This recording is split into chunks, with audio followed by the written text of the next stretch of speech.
Hello there and welcome to another Bow Beats video. Today I'm doing a beginner tutorial for the model cycles. We're gonna go over how you make music on it.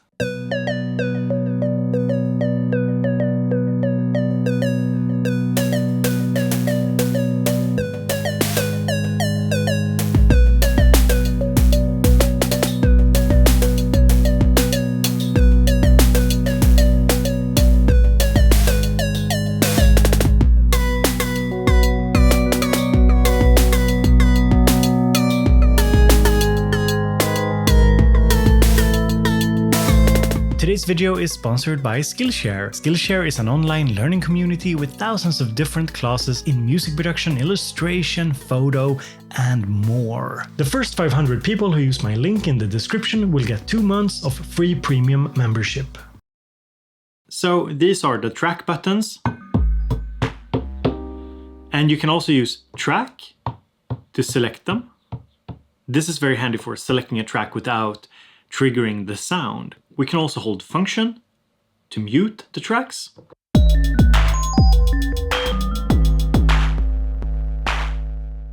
This button lets you play whatever track you've selected. You can also change the settings, so if we hit a track here and we hold function and track, we get into the track setup menu. So here we can change the tuning of the keyboard.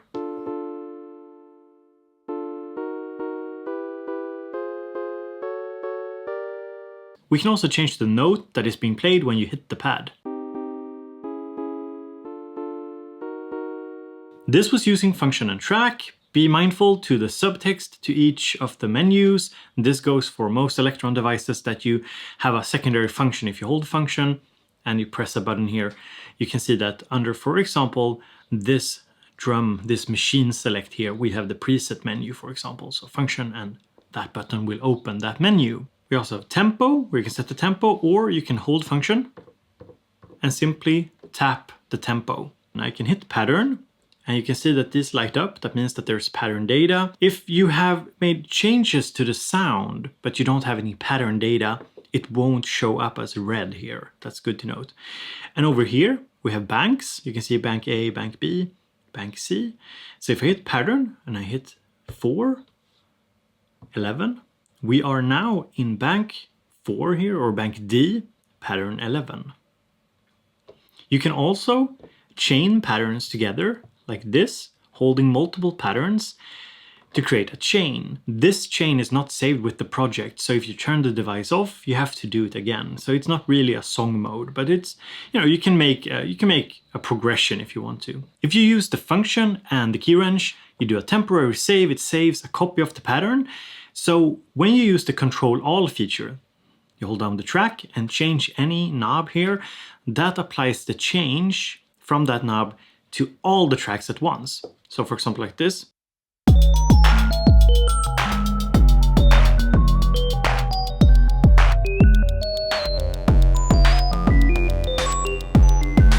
Now let's say you want to revert back to the original state. You hit function and pattern. That way you've reverted back to the original state because you made a temporary save. Now what you can do in order to create variations. So for example, this is the original. Now what we can do is we can go to the copy, temporary save it,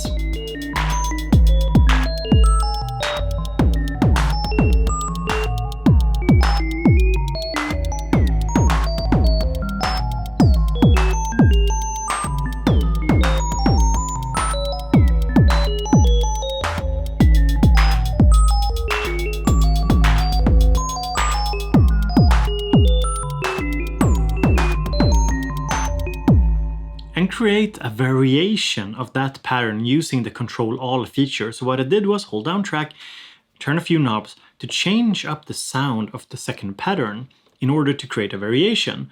And we could do it again.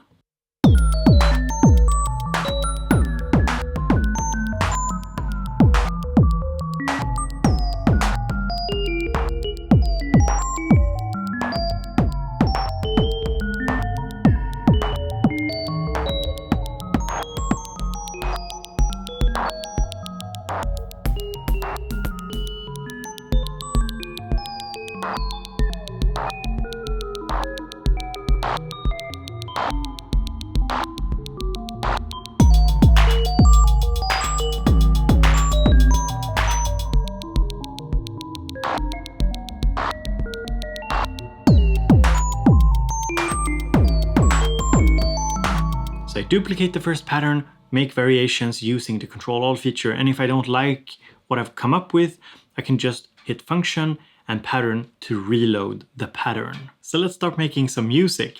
So I'm on track number 1 here, and if I press this menu here, you can see that I have loaded the kick machine. There's the kick machine, there's the snare, there's the metal, there's the perk, there's the tone, chord. Let's start with the kick. Now what I can do is I can very easily load a preset. If I don't want to use the onboard controls, I can just hit Function, Machine button, and we go into presets. So here we can go to Factory, Bass Drum.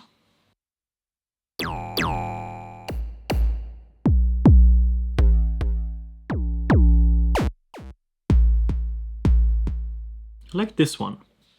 So to step sequence, we hit the record button. Now we see the step sequencer here, and we can put down some steps.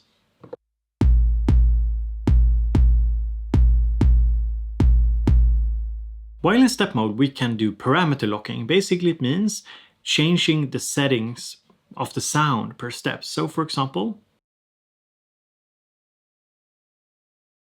I sequenced changes to the contour. We can also sequence some changes to the sweep.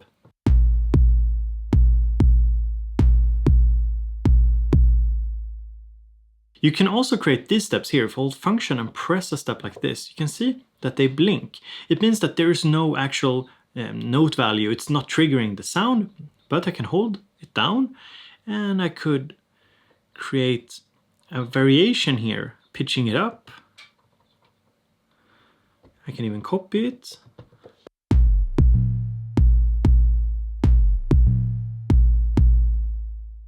So what you heard there was the pitch going up and down on these steps here, because there is no, it's not triggering the sound, but I held it down and I made a change. You can see the lights up there. I made a change to the pitch. Now this is of course only 16 steps, so to lengthen it, hold Function, press page here, and then just increase. So you can see here that I created now a 64 step sequence.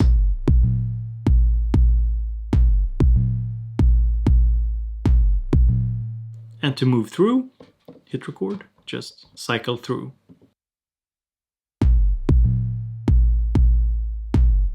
Now we are on the second page here. Let's make a change. Now to copy this, hold page, press copy, copy page. Let's go to page 4, paste.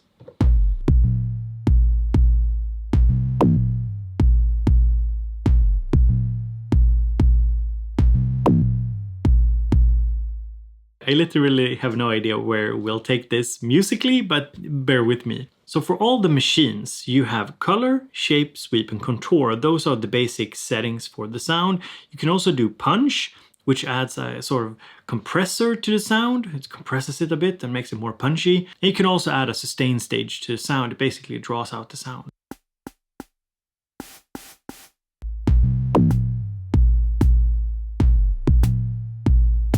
So we have a snare. Let's sequence some changes here with the punch. So hit record, hit punch on a couple of the steps here to add punch to it.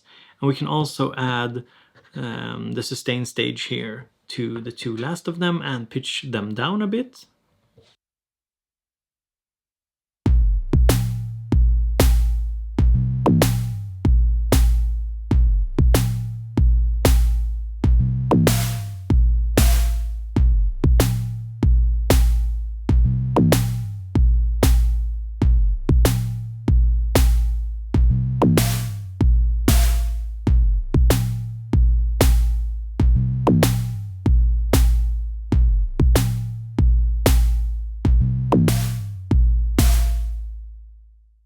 Now let's talk about retrigs. So if you hold down retrig,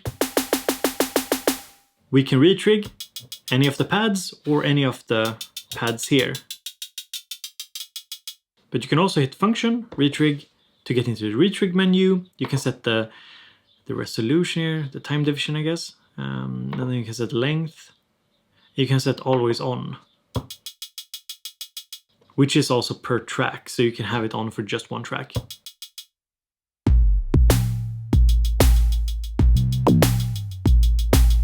But what we can do is we can add this to a step. So we can go in here, press a step, and I can press the Retrig button on.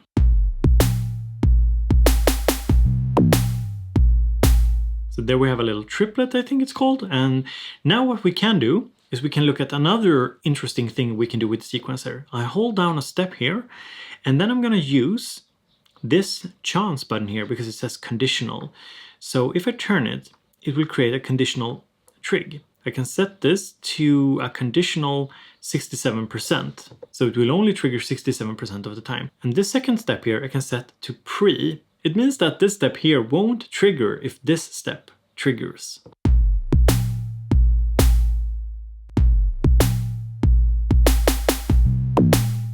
So when this triggered, this didn't trigger. So that's an interesting little thing you can do. So set a step here to a percentage and then set the second step to pre with the little dash over it. And another thing to speed up the workflow, hit the step, hit copy the record button when you're in step mode to just copy a step, and we can use it, place it down here somewhere, make some changes to it a bit quickly, and then we can go into the trig menu and we could just change it.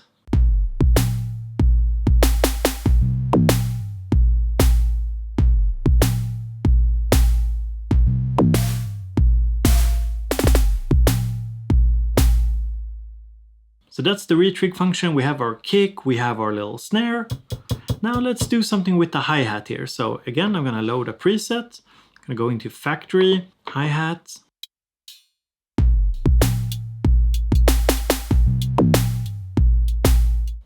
This hi-hat is fine. Now what I want to do is want to live record it. So first I'm going to go in here in the quantize menu, function, the little glove here, and then we're going to track number 3. I'm going to set it up here to about 60, I think is pretty good. And then I'm going to go into click, so function here. I'm going to set on click, and there's also a pre-count, time signature, and now to live record. Hit the record button like this, hold it down, press yes, and it should say quantized.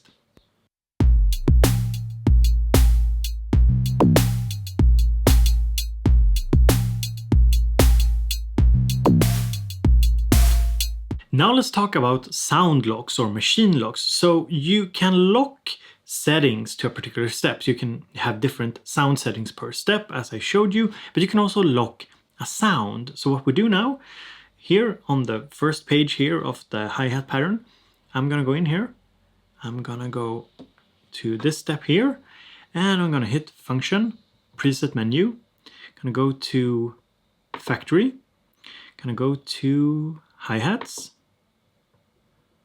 and now gonna find something I like, press yes, and now you see this lights up, meaning that I have a sound lock. And now I can copy this, copy, just go out of the menu if I want to.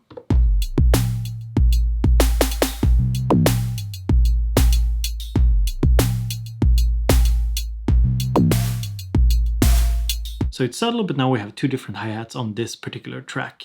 And before we move on with the tutorial, here's a word from today's sponsor, Skillshare. It's an online learning community with thousands of different classes, and they actually have really good classes in music production. Here's a favorite of mine, audio mixing on the go. And if you want to go and check it out, use my link in the description. The first 500 who uses it gets 2 months premium membership for free. So if you feel like it, use my link in the description. It does help the channel.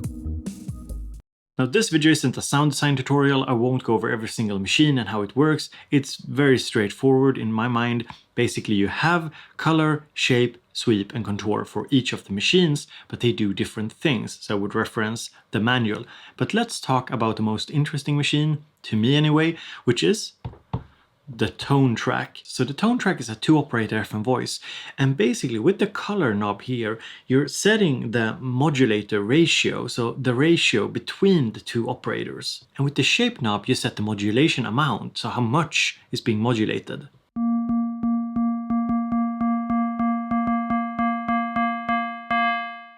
So the more modulation we add, the more we get these sort of FM bell sounds.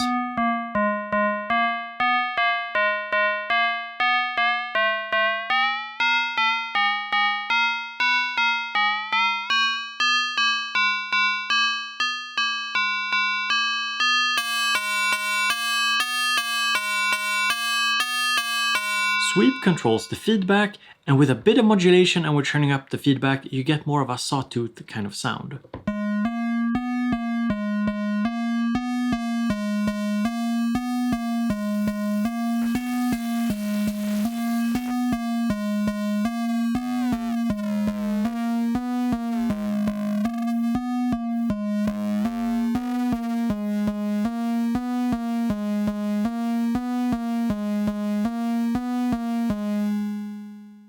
And the contour controls the depth of an envelope, which controls the modulation.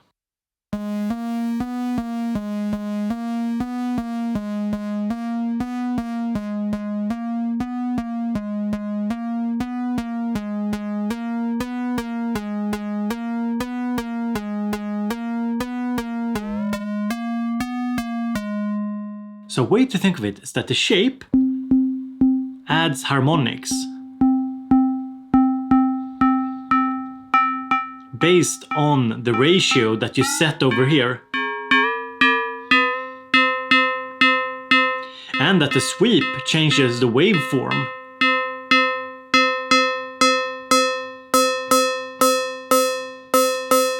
And that the contour changes the way that the modulation comes into play. So you can hear more snappy, very quick snappy, drawn out.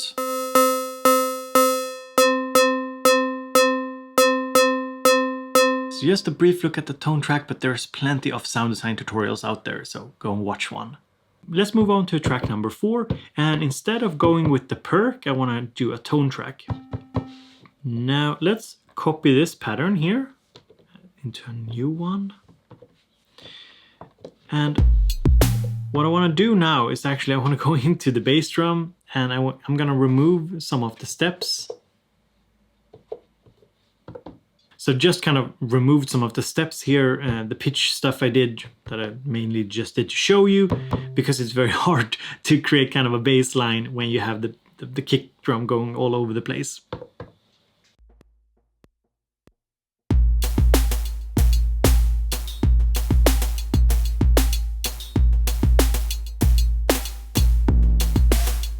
So with this little bass line here, what we can also do is go to track here and select number 1. We can also turn down the chance. So this is interesting.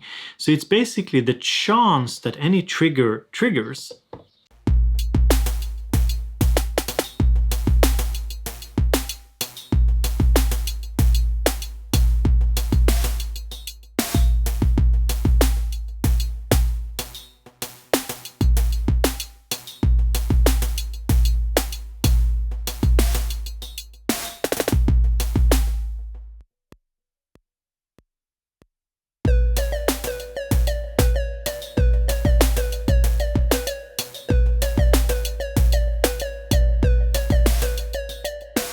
Can of course record knob movements without going into the step sequencer. It's just like recording notes, but you're tweaking the knobs.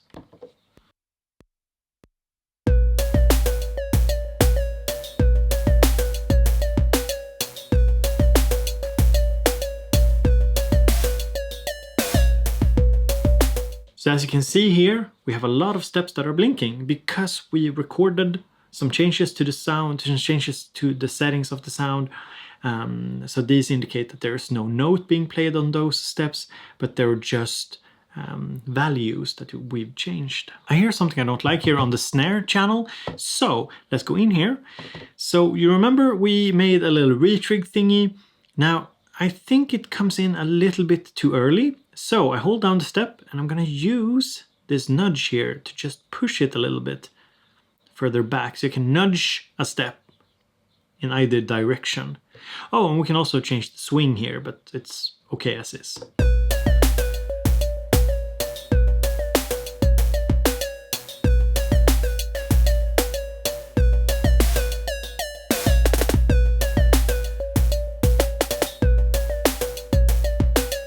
Much better, just kind of, yeah, pushing it a little bit, making it a little bit more human, not so sterile. So kick, snare, we have hi-hats, we have the little synthy sound, we have the arpeggio. And last, of course, we need to put down some chords. So I found this little progression here. using fifths, and I use the color here to change the flavor.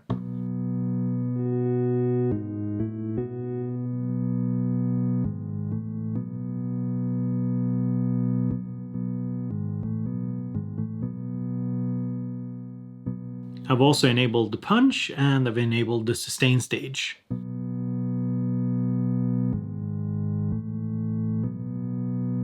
But I don't think that it fits perfectly with this whole ARP I got going here. So I'm gonna record it and then I'm gonna make a copy and change the ARP.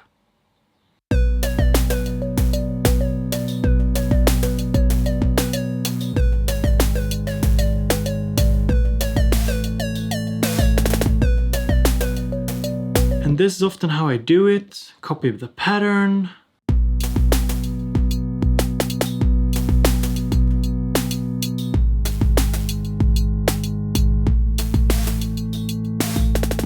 And here's a little tip. If I have something like this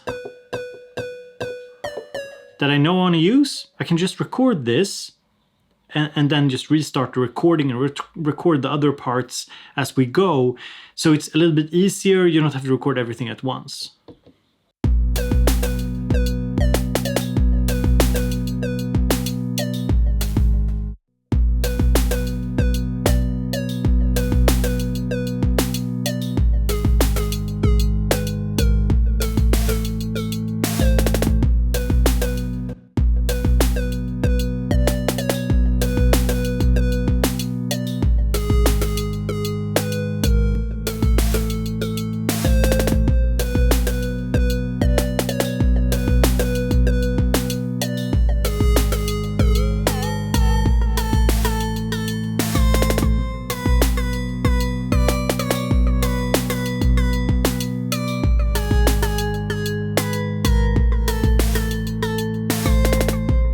We need some automation on the pad as well.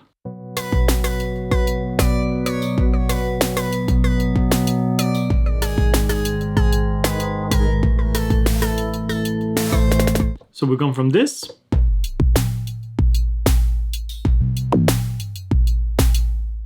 to this.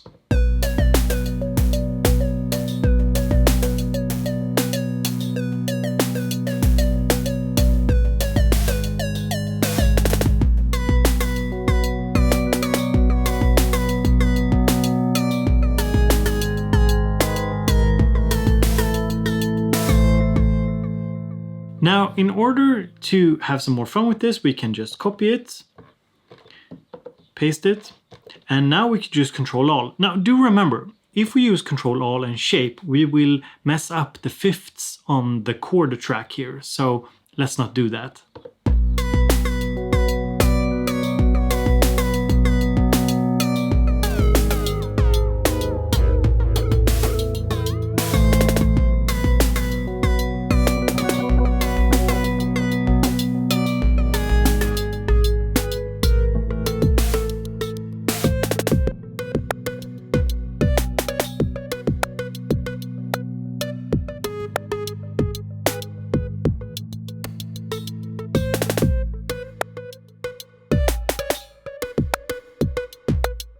Let's take a little break here and talk about the LFO. So you press it to get into the LFO menu. You can also hold the function and press it to get secondary functions. These functions are a little bit more advanced. So first we have reset, which resets the LFO with every note press. Then we have fade in, so you can create a fade, a sort of slower attack to the LFO. And then we have start phase, which selects where on the waveform, the LFO waveform, you're starting. So these together makes it so that you can actually create very different kinds of LFOs using the LFO setup. Now in the LFO setup, you can select the waveforms. Here we have envelope. I think this one is really interesting. So if we take this and we actually set it, so you set the destination, you can also see that they light up. We'll set it to color because color impacts the pitch sort of a tone track. So we set it to max and we can now use speed to control it.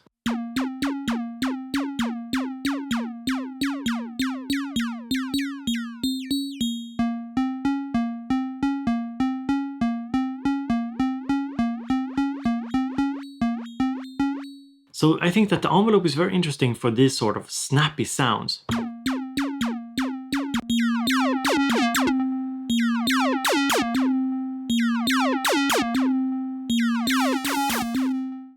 Now what I want to show next is something really cool. So what we can do now, let me see here, we have this sound here. We can actually go here to function and press this button here. Now we can see here that we're in what's called track or pattern mode. So let's go to pattern, and here we can actually set the length. So the pattern is 64 steps. This particular tracks pattern is 64 steps. Now we can change the scale.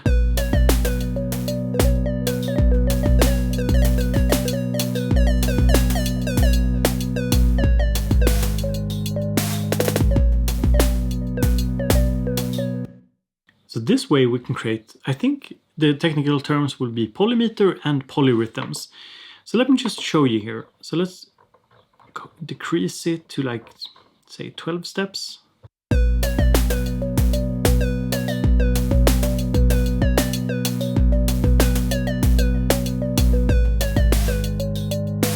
Did you hear that? So I changed the settings, the step lengths for 2 of the tracks on this variation here, and created this sort of repetition, this repetitive one, which is really fun. Now we can of course change the scale and stuff like that. Now this is not really my forte, but you can do some really advanced stuff using this. So, you know, you should definitely try around. So basically you set it here, you hit function, page here. So instead of going pattern, you go track, and you set the length. You can set the scale, or I guess time division, I suppose. And that way you can create interesting rhythms.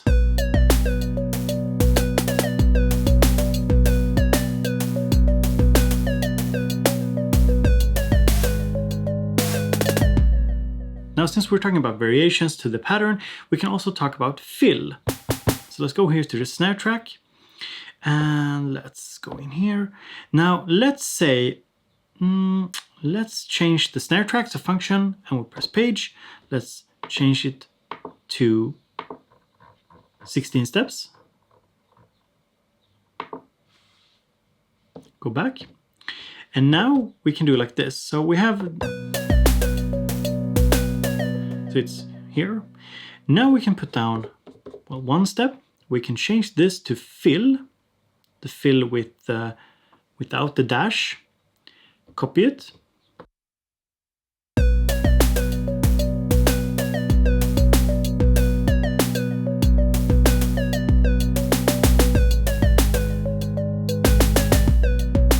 This means that when I hold down, when I'm not in step record and I hold down page, what I get is the fill.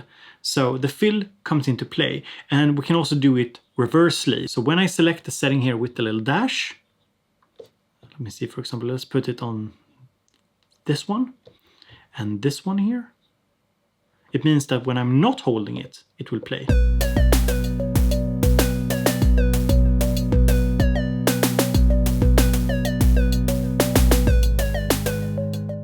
So I've showed you how to record, how to step sequence. I've showed you that I take the same pattern, I make copies of it, I make changes to it. So just to give you a little bit of an idea here, I'm just going to go in and I'm going to make temporary saves here of the patterns. And I'm going to show you kind of how I could tie it all together.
hopefully this gave you a little bit of an idea of how to make music using the modal cycles. Thank you so much for watching this video. As always, hit the like button if you enjoyed the video, consider subscribing, and yeah, hope to see you in another video.